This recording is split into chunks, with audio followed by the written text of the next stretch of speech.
এখন যারা স্ট্রিমটাকে লাইক করেন একটু লাইক করে দেন। নেজাতকে আমরা দেখতে পারবো একটা থ্রো বলতে ইউজ করতে নেটের ইউজটা হয়ে গিয়েছে আগেই। ও ওয়াও হোয়াট আ শট প্রান্ত নক করা হবে। বলেছিলাম ওয়ার্নিংটা আমি কিন্তু দিয়েছিলাম আরে যে গরমের যে একটা কি বলে যে আগাম আভাস সেটা আগে দিয়ে দিয়েছিলাম যে লবিটা কিন্তু বেশি গরম আজকে। একেবারেই এবং সেই গরম ঝরালো পারফরমেন্সও কিন্তু ইতিমধ্যেই শুরু করে দিয়েছে আমাদের দলগুলো বা খেলোয়াড়গুলো। কুট্টুসের সামনে কিন্তু খেলোয়াড় উনি সেই প্লেয়ারটাকে অন অ্যাঙ্গেলে নিয়ে এসে চমৎকারভাবে নক করার চেষ্টা করে যাচ্ছেন। রেড হক্স থেকে রাহাত, কুট্টুস, নেজাত তারা এক্স্যাক্টলি সামনাসামনি এখনো পর্যন্ত যেতে চাচ্ছেন না, বিকজ যে কোনো মুহূর্তে বিপদ হয়ে যেতে পারে। ব্লেড এফজিএল এর চার্জ করবেন ভাবছিলেন, বাট পরবর্তীতে সেই সিদ্ধান্ত থেকে বিরত থাকলেন। ওয়াল মেল্টার ব্যবহার করা হয়েছে, প্রেশার দেওয়া হচ্ছে, দুই দিক থেকে একসাথে আক্রমণ করা হলে বাংলাদেশ টপ ওয়ান তারা প্রেশারাইজ হবে no doubt. On the other side reflex তারাও ফাইট করছে, ব্লেড ঢুকে পড়েছেন, ব্লেড নক বের করেছেন, কিলও কনফার্ম করলেন। তার পাশাপাশি রাহাত এসেও একটা এক্সট্রা স্পাইসিনেস এই ফাইটের মধ্যে যুক্ত করেছেন। ফ্লিকার এখন তাকে পিছিয়ে পড়তে হবে, তাছাড়া আর কোনো পথ এই খেলোয়াড়ের সামনে খোলা নেই।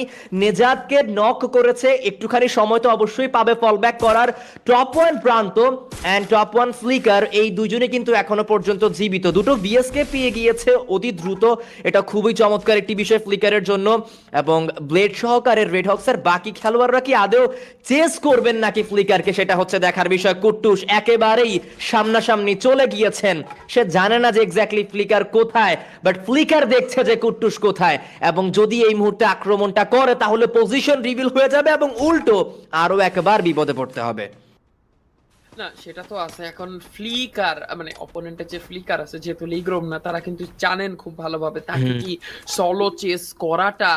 ও ওয়াও ওয়াও, ইদানিং আসলে রেজরা এই কাজটা করতেছে, যেটা আসলে আমার কাছে মনে হয় যে রেড হক্সের কি দুশ্চিন্তার জায়গা হয়ে দাঁড়াবে, কারণ রেজরা খুব দ্রুতই কেপটাউন থেকে রোটেট করে আসলে চলে আসেন মিলের দিকে, কারণ তারা জানেন রেড হক্সের সাথে কোনো না কোনো দল ক্ল্যাশ করে, এন্ড সেটার জন্যই কিন্তু আসলে এই এত দ্রুত রোটেশন নেওয়াটা রেজদের, যেটা আমার কাছে মনে হয় যে রেজদের পয়েন্ট অফ ভিউ থেকে খুবই ভালো একটা ডিসিশন। এখন কথা হচ্ছে কি যে রেজরা কি যে কাজের জন্য এসেছে সেই কাজটা করতে পারবেন কিনা। এখানে খেয়ে যাবেন, ক্যারেক্টার গুলো অলরেডি ডিসেবল হয়ে গেছে, গ্রেনেড যাবে ব্লেডের সাইড থেকে, এন্ড কিল একটা কনফার্ম হয়ে যাবে রেড হক্সের জন্য, এন্ড মোকোটা চলবে সামনের প্লেয়ারকে টেক ডাউন করার জন্য, জাম্প করবেন নেজাত, সামনে আরো একটা প্লেয়ারকে স্পট করবেন, এন্টিমিটার ইউজ করবেন, look how quick this player is. এবং কুটুস পিছন থেকে ট্রাপে ফালিয়েছেন একটা ফাঁদে ফালানো হবে প্লেয়ারদের রেজের, এন্ড রেজরা এখানে পুরো টিম গেল না তিনজন গেল সেটাই দেখার বিষয়।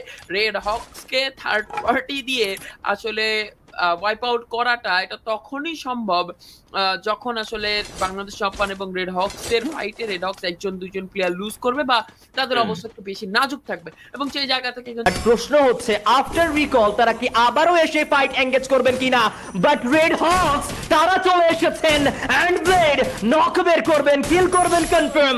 দুটো খেলোয়াড় নিমিষেই কিন্তু একেবারে শেষ হয়ে গিয়েছে, পুরো বুলজাইয়ের জায়গাটা কিন্তু এই মুহূর্তে ফাঁকা, এন্ড রাহাত, নেজাত, ব্লেড সকলেই পুরো জায়গাটাকে একেবারে খালি করে দিয়েছেন। একদম লঞ্চারটা আরেকটা লঞ্চার যাবে, আরো একটা ফুল লঞ্চার, বাট তুষিন তো ভুল করবেন না। দিনকে দিন এই তুষিন প্লেয়ারটা যেভাবে নিজের রোলটা পরিবর্তন করে নিজেকে মেলে ধরতেছেন, প্রশংসা করতে হবে তুষিনের, যত করি ততই কম। But Bangla unity has been wiped out by Bangladesh top one. আমার কাছে মনে হয় শুভর এই স্কিলগুলো কনফার্ম হওয়ার পরে তো এমনই লাগছে। এখন কথা হচ্ছে গিয়ে যে ফ্লিকার মানে টপ ওয়ান থেকে দুইটা কিল করেছেন, তার কাছে ডাবল ভিএসপি আছেন, এবং সেকেন্ড লাস্ট জোনে যেখানে 35টা প্লেয়ার লাইভ ডাবল স্নাইপার আলা flicker, he is very very dangerous. Player যাবেন নিজের প্লেয়ারকে বাঁচানোর জন্য, কুটুসকে নক করা হয়েছিল, কুটুসকে আবার বাঁচিয়ে দেওয়া হবে, নেজাদ নক করে আছেন, নেজাদকে বাঁচানো সম্ভব কিনা এইটা একটা কোশ্চেন, বাট যতক্ষণ কুটুস আছেন ততক্ষণ পর্যন্ত টিম মেটটা একটু নিশ্চিন্তে থাকতেই পারে।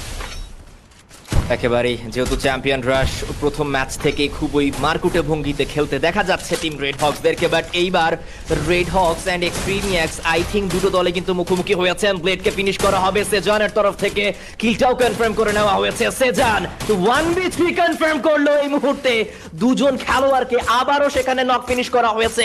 রেড হকস বড় বিপদে, সেজান রাহাত ব্লেড দুজনের কিলি কিন্তু কনফার্ম করেছেন উনি একা। এক্সট্রিমিয়াক্স ইতিমধ্যেই প্রায় 8টি এলিমিনেশন নিয়ে খুবই ভালো